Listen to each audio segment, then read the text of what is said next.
जय श्री स्वामी विवेकानंद जी महाराज की जय हो। नमस्कार दोस्तों, हम कहानी के माध्यम से आप सभी दर्शकों को स्वामी विवेकानंद जी महाराज के विचार, महत्व तथा योगदान का इतिहास सुनाना चाहता हूं, तो शुरू करते हैं। स्वामी विवेकानंद का जन्म 12 जनवरी 1863 को कलकत्ता में हुआ था। वे वेदांत के विख्यात और प्रभावशाली आध्यात्मिक गुरु थे। उनका वास्तविक नाम नरेंद्र नाथ दत्त था। उन्होंने अमेरिका स्थित शिकागो में सन 1893 में आयोजित विश्व धर्म सभा में भारत की ओर से सनातन धर्म का प्रतिनिधित्व किया था। भारत का आध्यात्मिकता से परिपूर्ण वेदांत दर्शन अमेरिका और यूरोप के हर एक देश में स्वामी विवेकानंद की विद्वता के कारण ही पहुंचा था। उन्होंने रामकृष्ण मिशन की स्थापना की थी, जो आज भी अपना काम कर रहा है। वे रामकृष्ण परमहंस के सुयोग्य शिष्य थे। कलकत्ता के एक कुलीन बंगाली कायस्थ परिवार में जन्मे विवेकानंद आध्यात्मिकता की ओर झुके हुए थे। वे अपने गुरु रामकृष्ण देव से काफ़ी प्रभावित थे, जिनसे उन्होंने सीखा कि सारे जीवों में स्वयं परमात्मा का ही अस्तित्व है। इसलिए मानवजात अथेअथ जो मनुष्य दूसरे ज़रूरतमंदों की मदद करता है या सेवा द्वारा परमात्मा की भी सेवा की जा सकती है। रामकृष्ण की मृत्यु के बाद विवेकानंद ने बड़े पैमाने पर भारतीय उपमहाद्वीपों की यात्रा की और ब्रिटिश भारत में तत्कालीन स्थितियों का प्रत्यक्ष ज्ञान प्राप्त किया। बाद में विश्व धर्म संसद 1893 में भारत का प्रतिनिधित्व करने संयुक्त राज्य अमेरिका के लिए प्रस्थान किया। विवेकानंद ने संयुक्त राज्य अमेरिका, इंग्लैंड और यूरोप में हिंदू दर्शन के सिद्धांतों का प्रसार किया और कई सार्वजनिक और निजी व्याख्यानों का आयोजन किया। भारत में विवेकानंद को एक देशभक्त सन्यासी के रूप में भी जाना जाता है और उनके जन्मदिन को राष्ट्रीय युवा दिवस के रूप में भी मनाया जाता है। स्वामी विवेकानंद का जीवन परिचय हमें बताता है कि 39 वर्ष के संक्षिप्त जीवन काल में स्वामी विवेकानंद जो कार्य कर गए, वे आने वाली अनेक शताब्दियों तक पीढ़ियों का मार्गदर्शन करते रहेंगे। 30 वर्ष की आयु में स्वामी विवेकानंद ने शिकागो, अमेरिका के विश्व धर्म सम्मेलन में हिंदू धर्म का प्रतिनिधित्व किया और उसे सार्वभौमिक पहचान दिलवाई। गुरुदेव रविंद्रनाथ ठाकुर ने एक बार कहा था, यदि आप भारत को जानना चाहते हो तो विवेकानंद को पढ़िए। उनमें आप सब कुछ सकारात्मक ही पाएंगे, नकारात्मक कुछ भी नहीं है। रोमा रोला ने उनके बारे में कहा था, उनके द्वितीय होने की कल्पना करना भी असंभव है। वे जहाँ भी गए सर्वप्रथम ही रहे। हर कोई उनमें अपने नेता का दिग्दर्शन करता था। वे ईश्वर के प्रतिनिधि थे और सब पर प्रभुत्व प्राप्त कर लेना ही उनकी विशिष्टता थी। हिमालय प्रदेश में एक बार अनजान यात्री उन्हें देखकर ठिठक कर रुक गया और आश्चर्यपूर्वक चिल्ला उठा, शिव! यह ऐसा हुआ मानो उस व्यक्ति के आराध्य देव ने अपना नाम उनके माथे पर लिख दिया हो। वे केवल संत ही नहीं, एक महान देशभक्त, वक्ता, विचारक, लेखक और मानव प्रेमी भी थे। अमेरिका से लौटकर उन्होंने देशवासियों का आह्वान करते हुए कहा था, नया भारत निकल पड़े मोची की दुकान से, भड़ भूंजे की भाड़ से, कारखाने से, हाट से, बाजार से निकल पड़े झाड़ियाँ, जंगलों, पहाड़ों, पर्वतों से। और जनता ने स्वामी की पुकार का उत्तर दिया। वह गर्व के साथ निकल पड़ी। महात्मा गांधी को आज़ादी की लड़ाई में जो जन समर्थन मिला, वह विवेकानंद के आह्वान का ही फल था।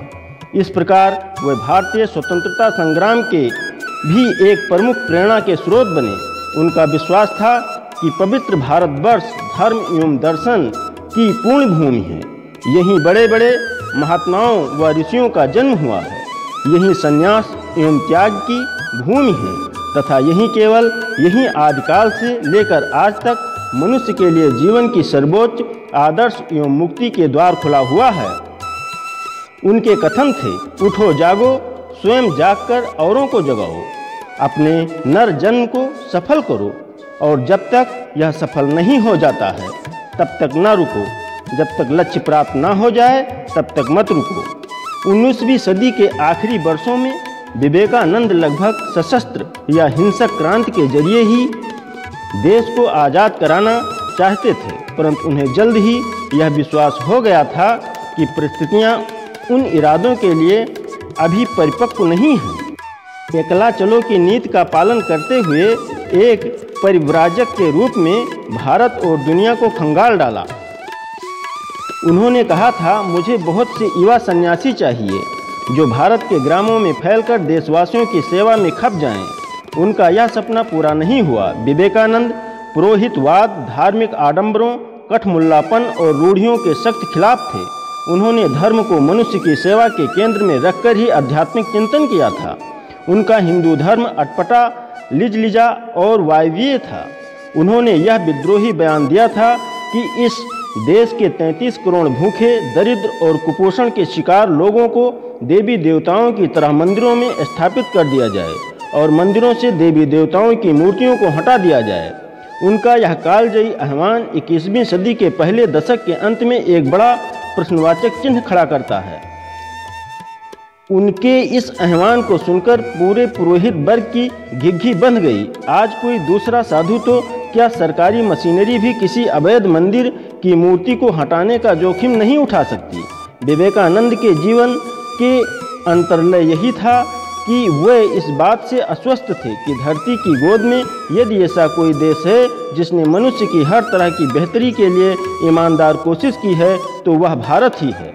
उन्होंने पुरोहितवाद, ब्राह्मणवाद, धार्मिक कर्मकांड और रूढ़ियों की खिल्ली भी उड़ाई और लगभग आक्रमणकारी भाषा में ऐसी विसंगतियों के खिलाफ युद्ध भी किया। उनकी दृष्टि में हिंदू धर्म के सर्वश्रेष्ठ चिंतकों के विचारों का निचोड़ पूरी दुनिया के लिए अब भी ईर्ष्या का विषय है। स्वामी ने संकेत दिया था कि विदेश में भौतिक समृद्धि तो है और उसकी ज़रूरत तो भारत को भी है, लेकिन हमें याचक नहीं बनना चाहिए। हमारे पास उससे ज़्यादा बहुत कुछ है जो हम पश्चिम को दे सकते हैं और पश्चिम को उसकी बेसकता ज़रूरत भी है। यह स्वामी विवेकानंद को अपने देश की धरोहर के लिए दंभ या बड़बोलापन नहीं था। यह एक वेदांती साधु की भारतीय सभ्यता और संस्कृति की तटस्थ, वस्तुपरक और मूल्यगत आलोचना थी। 20वीं सदी के इतिहास के बाद उसी पर मुहर लगाई गई। स्वामी विवेकानंद ओजस्वी और सारगर्भित व्याख्यानों की प्रसिद्धि विश्व भर में है। जीवन के अंतिम दिन उन्होंने शुक्ल आयुर्वेद की व्याख्या की और कहा, एक और विवेकानंद चाहिए, यह समझाने के लिए कि इस विवेकानंद ने अब तक क्या किया। उनके शिष्यों के अनुसार जीवन के अंतिम दिन 4 जुलाई 1902 को भी उन्होंने अपनी ध्यान करने की दिनचर्या को नहीं बदला और प्रातः 2-3 घंटे ध्यान किया और ध्याना अवस्था में ही अपने ब्रह्मांड को भेद कर महासमाधि ले ली। बेलूर में गंगा तट पर चंदन की चिता पर उनकी अंत्येष्टि की गई। इसी गंगा तट के दूसरी ओर उनके गुरु रामकृष्ण परमहंस का 16 वर्ष पूर्व अंतिम संस्कार हुआ था। उनके शिष्यों और अनुयायियों ने उनकी स्मृति में वहाँ एक मंदिर बनवाया और समूचे विश्व में विवेकानंद तथा उनके गुरु रामकृष्ण के संदेशों के प्रचार के लिए 130 से अधिक केंद्रों की स्थापना की। इनका एक प्रसिद्ध कथन था, उठो जागो और लक्ष्य प्राप्ति तक मत रुको। स्वामी विवेकानंद मैकाले द्वारा प्रतिपादित और उस समय प्रचलित अंग्रेजी शिक्षा व्यवस्था के विरोधी थे, क्योंकि इस शिक्षा का उद्देश्य सिर्फ बाबुओं की संख्या बढ़ाना था। वह ऐसी शिक्षा चाहते थे जिससे बालक का सर्वांगीण विकास हो। बालक की शिक्षा का उद्देश्य उसको आत्मनिर्भर बनाकर अपने पैरों पर खड़ा करना है। स्वामी विवेकानंद ने प्रचलित शिक्षा को निषेधात्मक शिक्षा की संज्ञा देते हुए कहा कि आप उस व्यक्ति को शिक्षित मानते हैं जिसने कुछ परीक्षाएं उत्तीर्ण कर ली हों तथा जो अच्छे भाषण दे सकता हो, पर वास्तविकता यह है कि जो शिक्षा जनसाधारण को जीवन संघर्ष के लिए तैयार नहीं करती, जो चरित्र निर्माण नहीं करती, जो समाज सेवा की भावना विकसित नहीं करती तथा जो शेर जैसा साहस पैदा नहीं कर सकती, ऐसी शिक्षा से क्या लाभ है। अतः स्वामी सैद्धांतिक शिक्षा के पक्ष में नहीं थे। वे व्यवहारिक शिक्षा को व्यक्ति के लिए उपयोगी मानते थे। व्यक्ति की शिक्षा ही उसे भविष्य के लिए तैयार करती है। इसलिए शिक्षा में उन तत्वों का होना आवश्यक है जो उसके भविष्य के लिए महत्वपूर्ण हों। स्वामी विवेकानंद के शब्दों में, तुमको कार्य के सभी क्षेत्रों में व्यवहारिक बनना पड़ेगा। सिद्धांतों के ढेरों ने संपूर्ण देश का विनाश कर दिया है। स्वामी शिक्षा द्वारा लौकिक एवं पारलौकिक दोनों जीवन के लिए तैयार करना चाहते थे। लौकिक दृष्टि से शिक्षा के संबंध में उन्होंने कहा है कि हमें ऐसी शिक्षा चाहिए जिससे चरित्र का गठन हो, मन का बल बढ़े, बुद्धि का विकास हो और व्यक्ति स्वावलंबी बने। पारलौकिक दृष्टि से उन्होंने कहा है कि शिक्षा मनुष्य की अंतर्निहित पूर्णता की अभिव्यक्ति है।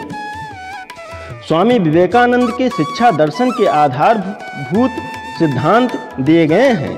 शिक्षा ऐसी हो कि जिसमें बालक का शारीरिक, मानसिक एवं आत्मिक विकास हो सके। शिक्षा ऐसी हो जिससे बालक के चरित्र का निर्माण हो सके और मन का विकास हो, बुद्धि विकसित हो तथा बालक आत्मनिर्भर बने। बालक एवं बालिकाओं दोनों को समान शिक्षा देनी चाहिए। धार्मिक शिक्षा पुस्तकों द्वारा न देकर आचरण एवं संस्कारों द्वारा देनी चाहिए। पाठ्यक्रम में लौकिक एवं पारलौकिक दोनों प्रकार के विषयों को स्थान देना चाहिए। शिक्षा गुरु गृह में प्राप्त की जा सकती है। शिक्षक एवं छात्र का संबंध अधिक से अधिक निकट का होना चाहिए। सर्वसाधारण में शिक्षा का प्रचार एवं प्रसार किया जाना चाहिए। देश की आर्थिक प्रगति के लिए तकनीकी शिक्षा की व्यवस्था की जाए। मानवीय एवं राष्ट्रीय शिक्षा परिवार से ही शुरू करनी चाहिए। शिक्षा ऐसी हो कि जो सीखने वाले को जीवन संघर्ष से लड़ने की शक्ति दे। इस प्रकार स्वामी विवेकानंद के शिक्षा पर विचार मनुष्य निर्माण की प्रक्रिया पर केंद्रित है, न कि महज किताबी ज्ञान पर। एक पत्र में वह लिखते हैं, शिक्षा क्या है? क्या वह पुस्तक विद्या है? नहीं। क्या वह नाना प्रकार का ज्ञान है? नहीं। यह भी नहीं। जिस संयम के द्वारा इच्छा शक्ति का प्रवाह और विकास बस में लाया जाता है और वह फलदायक होता है, वह शिक्षा कहलाती है। शिक्षा का उपयोग किस प्रकार चरित्र गठन के लिए किया जाना चाहिए, इस विषय में विवेकानंद कहते हैं, शिक्षा का मतलब यह नहीं है कि तुम्हारे दिमाग में ऐसी बहुत सी बातें इस तरह ठूंस दी जाए जो आपस में लड़ने लगे और तुम्हारा दिमाग उन्हें जीवन भर में हजम न कर सके। जिस शिक्षा से हम अपना जीवन निर्माण कर सकें, मनुष्य बन सकें, चरित्र गठन कर सकें और विचारों का सामंजस्य कर सकें, वही वास्तव में शिक्षा कहलाने योग्य है। यदि तुम 5 ही भावों को हजम कर तदनुसार जीवन और चरित्र गठित कर सको तो तुम्हारी शिक्षा उस आदमी की अपेक्षा बहुत अधिक है जिसने एक पूरी की पूरी लाइब्रेरी ही कंठस्थ कर ली है। देश की उन्नति चाहे फिर वह आर्थिक हो या आध्यात्मिक हो, इसमें स्वामी विवेकानंद शिक्षा की भूमिका केंद्रीय मानते थे। भारत तथा पश्चिम के बीच के अंतर को वे इस दृष्टि से वर्णित करते हुए कहते हैं, शिक्षा केवल शिक्षा यूरोप के बहुतेरे नगरों में घूमकर वहाँ के गरीबों के भी अमन चैन और विद्या को देखकर हमारे गरीबों की बात याद आती थी और मैं आंसू बहाया करता था। यह अंतर क्यों हुआ? उत्तर पाया, शिक्षा स्वामी विवेकानंद का विचार था कि उपयुक्त शिक्षा के माध्यम से व्यक्तित्व विकसित होना चाहिए और चरित्र की उन्नति होनी चाहिए। सन 1900 में लॉस एंजल्स, कैलिफोर्निया में दिए गए एक व्याख्यान में स्वामी यही बात सामने रखते हैं। हमारी सभी प्रकार की शिक्षाओं का उद्देश्य तो मनुष्य के इसी व्यक्तित्व का निर्माण होना चाहिए, परंतु इसके विपरीत हम केवल बाहर से पालिश करने का ही प्रयत्न करते हैं। यदि भीतर कुछ सार ना हो तो बाहरी रंग चढ़ाने से क्या लाभ है? शिक्षा का लक्ष्य अथवा उद्देश्य तो मनुष्य का विकास ही है। उठो जागो और जब तक नहीं रुको जब तक लक्ष्य प्राप्त नहीं हो जाता। हर आत्मा ईश्वर से जुड़ी है। करना यह है कि हम उसकी दिव्यता को पहचानें और अपने आप को अंदर या बाहर से सुधार कर कर्म, पूजा, अंतर मन या जीवन दर्शन इनमें से किसी एक या सब से ऐसा किया जा सकता है और फिर अपने आप को खोल दें। यही सभी धर्मों का सारांश है। मंदिर, परंपराएं, किताबें या पढ़ाई ये सब इससे कम महत्वपूर्ण हैं। एक विचार लें और इसी को अपनी जिंदगी का एकमात्र विचार बना लें। इसी विचार के बारे में सोचें, सपना देखें और इसी विचार पर जिएं। आपके मस्तिष्क, दिमाग और रंगों में यही एक विचार भर जाए, यही सफलता का रास्ता है। इसी तरह से बड़े बड़े आध्यात्मिक धर्म पुरुष बनते हैं। एक समय में एक काम करो और ऐसा करते समय अपनी पूरी आत्मा उसमें डाल दो और बाकी सब कुछ भूल जाओ। पहले हर अच्छी बात का मजाक बनता है, फिर विरोध होता है और फिर उसे स्वीकार कर लिया जाता है। एक अच्छे चरित्र का निर्माण हजारों बार ठोकर खाने के बाद ही बनता है। खुद को कमज़ोर समझना सबसे बड़ा पाप है। सत्य को हजार तरीकों से बताया जा सकता है, फिर भी वह एक सत्य ही होगा। बाहरी स्वभाव केवल अंदरूनी स्वभाव का ही बड़ा रूप है। विश्व एक विशाल व्यायामशाला है, जहां हम खुद को मजबूत बनाने के लिए आते हैं। शक्ति जीवन है, निर्बलता मृत्यु है। विस्तार जीवन है, संकुचन मृत्यु है। प्रेम जीवन है, द्वेष मृत्यु है। जब तक आप खुद पर विश्वास नहीं करते, तब तक आप भगवान पर विश्वास नहीं कर सकते। जो कुछ भी तुमको कमज़ोर बनाता है, शारीरिक, बौद्धिक या मानसिक, उसे जहर की तरह त्याग दो। विवेकानंद ने कहा था, चिंतन करो, चिंता नहीं, नए विचारों को जन्म दो।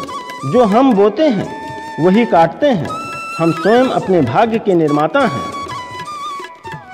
प्रेम स्वरूप सद्गुरु पूज्य स्वामी विवेकानंद जी महाराज को सत सत नमन, सत सत नमन, सत सत नमन। वंदे मातरम।